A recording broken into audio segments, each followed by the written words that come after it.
औज़ुबिल्लाहिमिनश्शैतानिर्रजीम बिस्मिल्लाहिर्रहमानिर्रहीम अल्लाहुम्मा सल्लि अला मुहम्मद व आलि मुहम्मद कुल रब्बि ज़िदनी इल्मा।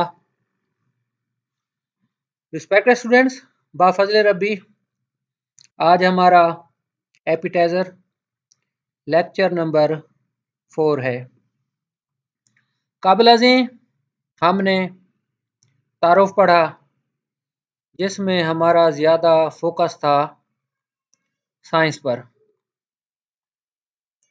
साइंस की डेफिनेशन देखी, उसके बाद काफ़ी सारे दोस्तों से जय साहबान जिन्होंने सिविल जज के इम्तिहान पास किए मौजूदा नए सिलेबस के मुताबिक, और एडिशनल साइंस जय साहब के इम्तिहान कुछ दोस्तों ने जो पास किए हैं, भी रिसेंट जो हमारे 2-3 दफ़ा एग्ज़ाम्स हो चुके हैं और 2 बैच हमारे फील्ड में भी आ चुके हैं। इनसे सिलेबस के बारे में थोड़ा सा डिस्कस किया। बुक्स तो काफ़ी सारी लिखी हुई हैं कि जी ये किताब पढ़ें, ये पढ़ें। फिर सबका पेपर्स को भी गौर से देखा, उनके सवालात भी देखे, क्योंकि ये हमारी अल्हम्दुलिल्लाह सीरीज़ है 3 मज़ामीन पर एक सीरीज़ एपिटाइज़र के नाम से, जिसमें जनरल नॉलेज है, इंग्लिश है और उर्दू है। एक ऐसे हिसाब और तरीके से इस 10-15 मिनट के लेक्चर में हमने इन 3 मज़ामीन को साथ साथ लेके चलना है। इसकी अफादियत फ़ायदा वक्त बताएगा। हम जो आप लोगों को बता रहे हैं, आप लोग ये सुने, समझें, इस पर अमल करें। वक्त बताएगा कि तीनों मज़ामीन आप लोगों के किस तरह किस तरीके से कवर हो रहे हैं।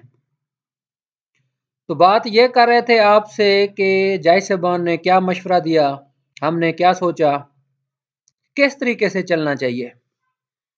मुख्तलिफ व्यूज थे, लेकिन एक बात पर सब लोग मुत्तफिक हो गए कि अगर आप इस तरीके से चलें तो काफ़ी हद तक हर चीज़ इसमें कवर हो सकती है। अब कौन सी ऐसी चीज़ है, हमारी बेस है, जिसकी बुनियाद पर हमारी तमाम लेक्चर सीरीज शुरू खड़ी होगी। लेक्चर सीरीज तो शुरू हो चुकी है, लेकिन ऐसा कौन सा सिलेबस है, कौन सी चीज़ है जिसकी बुनियाद पर हमारे ये 3 मज़ामीन मुकम्मल कवर हो जाएंगे, कोई चीज़ नहीं रहेगी। उस पर दोस्तों काफ़ी ज़्यादा सलाह मशवरे के बाद इस बात पर हम मुत्तफिक हुए कि पहले हम माहौलियाती निज़ाम को समझें।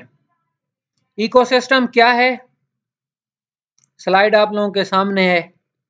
A system formed by the interaction of living organisms and non-living things in an environment is called an ecosystem. Urdu तर्जमा इसका माहौलियाती निज़ाम है। माहौल क्या होता है? इर्द गिर्द की अशिया, मौजूदात को हम माहौल कहते हैं, माहौलियात कहते हैं। अब ये सिस्टम क्या है? इकोसिस्टम तो आ गया ना, कि एक ऐसा सिस्टम जो इंटरैक्शन से बने, लिविंग और नॉन लिविंग, जिंदा और गैर जिंदा समझें या गैर मुर्दा, मुर्दा समझ लें आप इसको। इनके आपस में बाहमी ताल्लुक से जो निज़ाम बनता है, इसे हम माहौलियाती निज़ाम कहते हैं, इकोसिस्टम कहलाता है। एन इकोसिस्टम में be large like a desert और small like a decaying log. Deserts, sea shores, rivers, mountains, oceans, grasslands and rain forests are also some of the ecosystems. अब ये डिकेइंग लॉग क्या कहेंगे? जब इंसान या जानवर फौत हो जाता है, क्या कोई सिस्टम होता है डेड बॉडी में? हयात का तो खात्मा हो गया, उस बेजान चीज के अंदर किसी निजाम ने बुनियाद डाली, ये हमारी चीजें होंगी। अब इकोसिस्टम आप लोगों को बताया, इकोसिस्टम छोटा भी हो सकता है, बड़ा भी हो सकता है, जैसे एक डेजर्ट, सहरा जिसे आमतौर पर कहा जाता है, decaying log, deserts, sea shores, समंदर में मौजूद मखलूकात, उनकी जिंदगी, दरिया हो गए हमारे, माउंटेन्स हो गए, पहाड़ वगैरह, समंदर हो गए, grasslands, rain forests are also some of the ecosystems. ये चीजें हैं, ये हमारी बेस है। बुनियाद में बताया था अल्लाह की जात, खुदा, कायनात, इंसान, इन तीनों का रिश्ता। यही चीजें आगे चलकर एक एक चीज हमारी जनरल नॉलेज का हिस्सा बनेगा। अब इसको मजीद जरा देखें, क्या है इकोसिस्टम? दो हिस्सों पर मुश्तमिल है। एक है लिविंग, जिसे बायोटिक पार्ट कहते हैं, और दूसरा है नॉन लिविंग, अबायोटिक पार्ट। अब ये बायोटिक पार्ट क्या है? लिविंग में क्या क्या आते हैं? Plants, animals, fungi, micro organisms. अब ये देखें कि इस कुराए अर्ज पर जिंदा वजूद किन चीजों का है? जिंदगी किन चीजों को मिली है इस जमीन पर? जिसमें हमारे प्लांट्स शामिल हैं, एनिमल्स, इंसान भी इनमें शामिल है बेसिकली। फंजाई क्या होती है? पानी कभी देखा है? ट्यूबवेल होते हैं, नहरें होती हैं, एक सब्ज रंग की घास उगाती है, फंजाई से कहा जाता है। माइक्रो ऑर्गेनिजम्स, बैक्टीरिया और भी दीगर चीजें हैं। ये वो चीजें हैं जिनको हयात मिली है, जिंदा हैं। मेक द लिविंग और biotic part of their ecosystems. वो अपने इकोसिस्टम का बायोटिक पार्ट बनते हैं और बनाते हैं। अब ये देखें, organisms of the same kind living and reproducing in a particular area is called population. आबादी क्या है? Organisms of the same kind, एक ही किस्म के ऑर्गेनिजम्स जो लिविंग हो और रिप्रोड्यूसिंग हो रहे हो, कर रहे हो एक खास एरिया में, पॉपुलेशन कहलाती है, आबादी। अब नेक्स्ट देखें, all the populations of different kinds of organisms living together in an area make a community। दोस्तों ये हैं बेसिक कंसेप्ट्स जिनकी बेस पर हमने आगे चलना है। कम्युनिटी क्या होती है, पॉपुलेशन क्या होती है, इनको आपने देखना है इकोसिस्टम के हवाले से। अब ये देखें, एयर, वाटर, हवा, पानी, सॉइल, जमीन हो गई, sunlight and temperature make the non-living or a abiotic part of an ecosystem। हवा, पानी, जमीन, सनलाइट और टेम्परेचर नॉन लिविंग या abiotic part of an ecosystem. Ecosystem का ये abiotic पार्ट हैं। बायोटिक पार्ट देखा जो लिविंग है, अबायोटिक पार्ट जो नॉन लिविंग है। पॉपुलेशन, आबादी को हमने देखा, कम्युनिटी को देखा, और हमने इस मुकम्मल निज़ाम को समझा। आपका general knowledge, everyday science, general knowledge का पोर्शन जिस जिस इम्तिहान में भी आएगा, इम्तिहान के अलावा हमारे वो दोस्त जिनको इल्म से दोस्ती है, इल्म से दोस्ती तो एक ईमान का हिस्सा है। हमारा एपिटाइजर, इसकी बुनियाद सिर्फ और सिर्फ ला इलाहा इल्लल्लाह मुहम्मदुर रसूलुल्लाह है। ये तो इल्म है ना, जनरल नॉलेज, यहीं से हमारा आगाज है जनरल नॉलेज का, बुनियाद। क्या हमने इकोसिस्टम को समझना है, कम्युनिटी को समझना है, पॉपुलेशन सिस्टम को समझना है। इसी के गिर्द कुराए अर्ज की सारी बुनियाद है, फाउंडेशन। यही शुरू में गुजारिश की है ना कि कौन सा सिलेबस हो, क्या हो, इसमें अल्हम्दुलिल्लाह हर चीज कवर हो जाएगी। और ये बड़े मैं यकीन से आप लोगों से बात कर रहा हूं, एक बहुत ज्यादा ये जो हफ्ता एक का तकरीबन गैप आया है ना, इसी तहकीक में ये गैप आया है। अब ये इल्म का हमें शौक क्यों हो, वजह इसकी क्या है? अक्सर आप लोगों ने सुना, बल्कि किसी आलिम का कोई छोटा सा एक क्लिप देखा था, वीडियो, वो फरमा रहे थे कि अक्सर गैर मुस्लिम सवाल करते हैं कि जी आप लोगों के पास क्या है, कौन सी किताब है? कुरान पाक। आज हम सब कहते तो हैं कि कुरान पाक है, लेकिन क्या हम में से किसी ने इसको समझा है, पढ़ा है या समझा है? अगर पढ़ा है और समझा है तो इस पर अमल क्या किया है? यही है आज का सबसे बड़ा बनी नो इंसान को चैलेंज। इंसानियत की बात हो रही है। अब ये देखें, गुजारिश की थी ना शुरू में कि हमने कुरान पाक को भी देखना है। कुरान पाक की मुख्तलिफ आयात मुबारक, हजरत इब्राहीम अलैहिस्सलाम का वाक़या मैंने आपको लोगों को छोटा सा सुनाया था शुरू में, साइंस और तहकीक पर था। अब ये देखें, first ever words of the holy Quran, read in the name of the lord and cherisher who created man out of a lot of congealed blood. Read, and the Lord is most bountiful.